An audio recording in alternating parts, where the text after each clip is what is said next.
नमस्कार दोस्तों। चुनावी नतीजों से ठीक पहले आज हमारे स्टूडियो में मौजूद हैं रुद्रपुर से कांग्रेस की प्रत्याशी मीना शर्मा जी। हम उनसे बात करेंगे कि चुनाव को किस नज़रिए से देखती हैं और आने वाला परिणाम क्या होगा, ये भी उनसे बात करेंगे। और अगर विधायक बनती हैं तो क्षेत्र के लिए उनकी क्या प्राथमिकताएं होंगी। मीना जी, आपका बहुत बहुत स्वागत है। धन्यवाद कंचन भाई साहब और सभी देवतुल्य मेरी रुद्रपुर विधानसभा की जनता और सभी दर्शकों को भी मेरा प्रणाम। मीना जी, मेरा पहला सवाल ये है, कुछ घंटे रह गए हैं चुनाव नतीजे आने में, क्या मानती हैं, किस दृष्टि से चुनाव को देख रही हैं और कितना जो है वो कांग्रेस के फेवर में ये चुनाव जाने वाला है? देखिए, पूरे चुनाव के समय में हमें चाहे ग्रामीण क्षेत्र हो, चाहे शहरी क्षेत्र हो और चाहे कोई भी वर्ग हो, हर जगह से अपार समर्थन मिला, प्यार मिला, स्नेह मिला और हमें हर दिन एक हमारा मनोबल ऊंचा हुआ। और निश्चित रुद्रपुर विधानसभा की देवतुल्य जनता ने अपनी इस बेटी, अपनी इस बहू को आशीर्वाद दिया है। और जिस तरह से भारतीय जनता पार्टी ने वादा किया था, महंगाई कम करेंगे, युवाओं को रोजगार देंगे और किसानों को खुशहाल करेंगे, महिलाओं की सुरक्षा करेंगे, रुद्रपुर और उत्तराखंड में खासकर इस पब्लिक कहीं ना कहीं चली गई। 3 मुख्यमंत्री यहाँ पर बदले गए और 3 मुख्यमंत्री बनने के बाद भी जो प्रदेश का विकास होना चाहिए था, जो समस्याएं हल होनी चाहिए, वो कुछ भी नहीं हुई।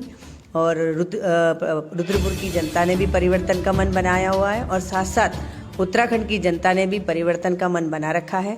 आप देखिएगा, कल दोपहर तक सारी तस्वीर साफ हो जाएगी। उत्तराखंड में कांग्रेस की सरकार बनने जा रही है, क्योंकि बीजेपी की सरकार में ना ही तो हमारे जो पुलिस और जो पीएससी के जवान हैं उनकी 4600 ग्रेड पे की समस्या हल हो पाई, ना ही पेंशन की समस्या हल हो पाई, ना ही भर्तियां हो पाई। अगर भर्तियां होती तो युवाओं को और हमारी भावी पीढ़ी को नौकरी मिलती, ऐसा कुछ भी नहीं हुआ। और महंगाई जो उन्होंने कम करने की बात कही वो चरम सीमा पर रही। तो बहुत सारे ऐसे कारण हैं कि उत्तराखंड में कांग्रेस की सरकार आने जा रही है।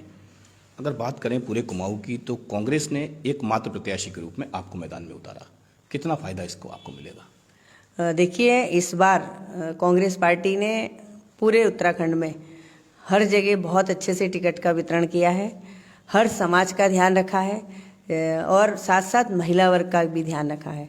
अगर मेरी पार्टी ने महिला पर यहाँ पर भरोसा जताया है तो रुद्रपुर की जनता ये साबित करके देगी कि महिलाएं भी आगे बढ़ सकती है और महिलाएं भी काम कर सकती है। अगर बात करें पिछले आपके कार्यकाल की, जब आप पालिका अध्यक्ष रहीं, तो माना जाता है कि मीना शर्मा तब से लेके आज तक, यानी 9 साल का ये जो अंतराल रहा, मीना शर्मा घर घर में लोगों से मिलना, उनके सुख दुख में शामिल होना और कुल मिला के लोगों के साथ खड़े रहना, इसका कितना फायदा मीना शर्मा को मिलेगा? निश्चित कंचन भाई, आप किसी भी फील्ड में हैं और सक्रिय है तो आपको मेहनत का फल मिलता ही है।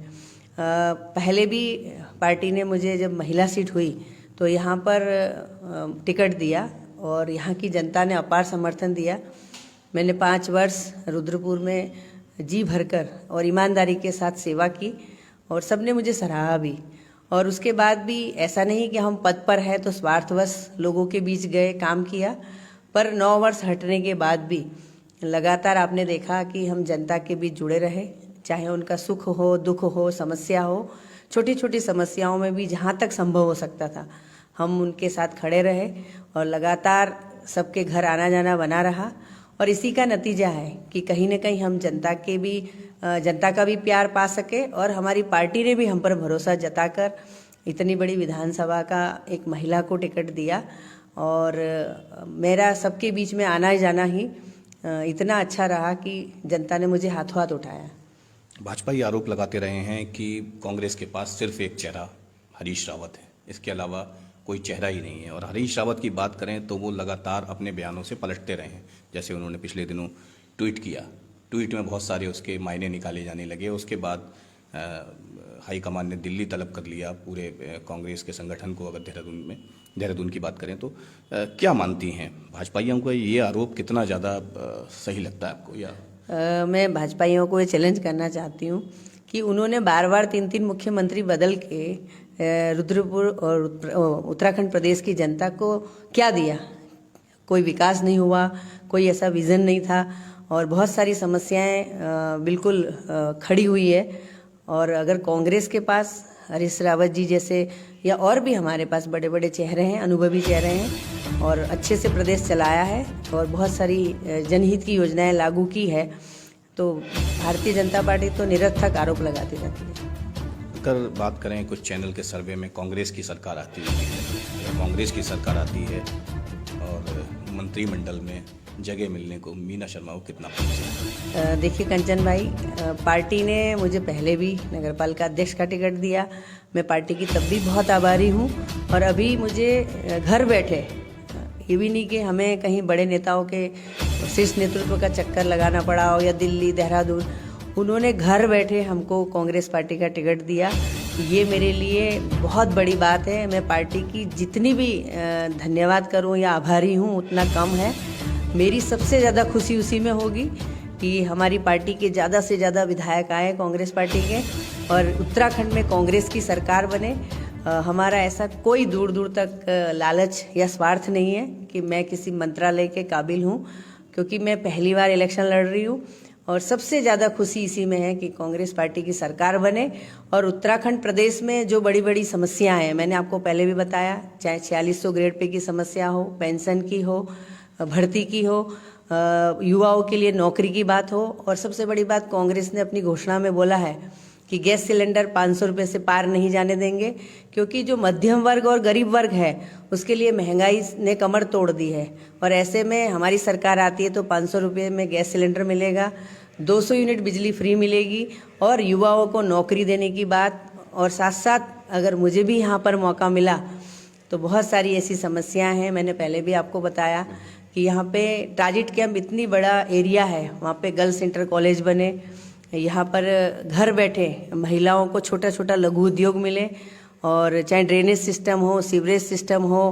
या हमारे जो लघु व्यापारी है, फड़ पर बैठते हैं ठेली वाले, उनके लिए वेंडर जोन बनना हो, यहाँ पर ट्रचिंग ग्राउंड की जो समस्या है निगम के साथ मिलकर उसको हल करना, निगम में सफाई कर्मचारियों को बढ़ाना, ऐसे बहुत सारे मेरे उद्देश्य है, उसको मैं पूरा कर सकूं। अगर पूरे चुनाव को देखें तो भाजपा और निर्दलीय प्रत्याशी यानी शिव अरोड़ा जी और राजकुमार ठुकराल आपस में लड़ते भिड़ते नजर आए और कहीं ना कहीं माना भी जाता है कि राजकुमार ठुकराल ने जो वोट काटा है वो कहीं ना कहीं बीजेपी को डैमेज किया है, तो कितना फ़ायदा कांग्रेस को मिलने वाला है? देखिए, भारतीय जनता पार्टी की कथनी और करनी में बहुत अंतर है। वैसे तो वो पार्टी कहती है कि हम बहुत अनुशासन वाली पार्टी हैं, लेकिन आपने देखा उन्हीं के चाहे विधायक हो चाहे उनके जिला अध्यक्ष हो, पार्टी की जो अनुशासन वाली जो पार्टी कही जाती है उसको तार तार किया है। हमें उसमें कोई लेना देना नहीं है, वो उनका अपना आपसी मामला था।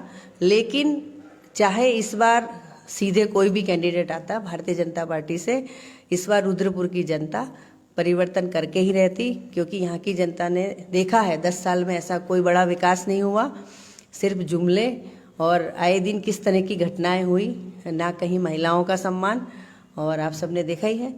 तो रुद्रपुर की जनता के साथ साथ उत्तराखंड की जनता भी परिवर्तन का मन बनाए हुए थी। चारों तरफ कांग्रेस के पक्ष में रुझान है और चाहे सामने से कोई भी लड़ता, हमें उससे ये मतलब नहीं है कि उन्होंने वोट काटा तो हमें फ़ायदा हुआ।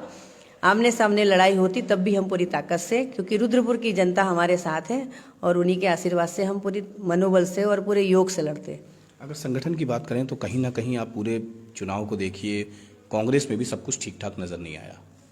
आपस में ही जो हाईकमान कहा जाए, जो बड़े चेहरे थे वो आपस में लड़ते भिड़ते दिखाई दिए, तो इस लड़ाई का कहीं असर चुनाव पर पड़ता दिखाई देगा? नहीं कंचन भाई, ऐसा नहीं है। हमारे संगठन के कार्यकर्ताओं ने, पदाधिकारियों ने पूरे ताकत से लड़ाया और कहीं ना कहीं कुछ थोड़े बड़े चेहरे, उनकी पूरी जिले में जिम्मेदारियां थी, लेकिन फिर भी जितना समय था उन्होंने हमें पूरी ताकत से लड़ाया। और कोई भी पार्टी की रीढ़ जो है वो कार्यकर्ता होते हैं। कोई बड़ा लीडर अगर कहीं मंच पर या कहीं मीटिंग में स्पीच दे के जाते हैं, लेकिन अगर कार्यकर्ता जमीनी स्तर पे पूरी ताकत से ना लड़ाए तो उतनी सफलता नहीं मिलती है।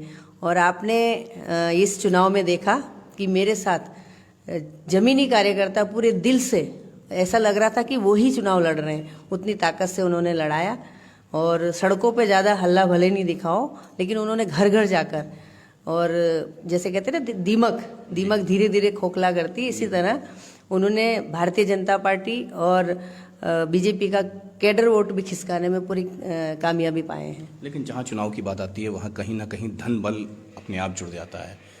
तो अगर माना जाए रुद्रपुर सीट को, तो मीना शर्मा धन बल से कमज़ोर थी, तो किस तरीके से चुनाव लड़ने में सफलता मिली?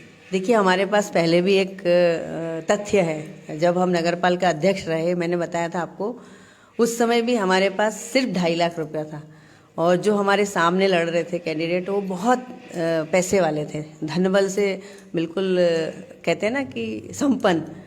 और तब भी जनता ने दिखा दिया था, हमको 8,000 मतों से भारी बहुमत से जिताया था। और आज कल का निर्णय देख के आप जानेंगे कि पैसा ही सब कुछ नहीं होता है, जनता के दिल में प्यार होना और जनबल वो बहुत ज़रूरी है। क्योंकि कई बार कितना भी पैसा फेंकने के बाद लोग पैसा किसी का इस्तेमाल करते हैं और वोट किसको देते हैं। तो ये ऐसा ही इस चुनाव में भी हुआ है? ऐसा इस चुनाव में भी होगा कि खाओ किसका और वोट मीना शर्मा को।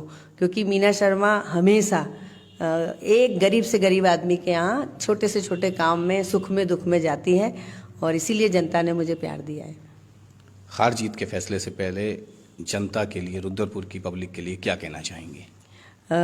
पार्टी का धन्यवाद तो मैं पहले ही कर चुकी हूँ कि मैं बहुत आभारी हूँ, उन्होंने मुझे टिकट दिया और मेरा चुनाव लड़ने में भी पूरी सहायता करी।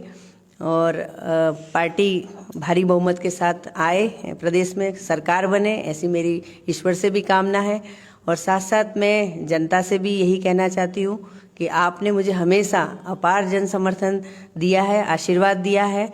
और कल आपका जो भी फैसला है, वैसे तो मैं 101% कहती हूँ कि मेरी जनता ने मुझे आगे बढ़ाने के लिए पूरा आशीर्वाद दिया है, पर उसके बाद भी जो भी आपका आशीर्वाद है वो सिर माथे पर है और कल आपका आशीर्वाद मुझे कहीं ना कहीं सफल करेगा। तो मीना शर्मा जी हमारे साथ थी, अपनी जीत को लेकर पूरी तरह से आश्वस्त हैं और रुद्रपुर को लेकर उन्होंने अपनी प्राथमिकताएं गिनाई हैं। अगर बात करें मीना शर्मा जी की, तो मीना शर्मा जी पहले पालिका अध्यक्ष रही हैं, रुद्रपुर की समस्याओं को पालिका अध्यक्ष के तौर पर जानती हैं। निश्चित तौर पर जिस समय पालिका अध्यक्ष रहीं उसके बाद भी लगातार जनता के बीच हैं, तो यहाँ की चाहे सीवरेज की समस्या हो, ट्रैफिक की समस्या हो, तमाम समस्याएं हैं, उसको जो है प्राथमिकता पे रखते हुए जैसा आपने बताया काम करेंगी। फिलहाल चुनाव नतीजे आने में कुछ घंटे का समय शेष है। बने रहिए फ्रंट न्यूज़ नेटवर्क के साथ। नमस्कार।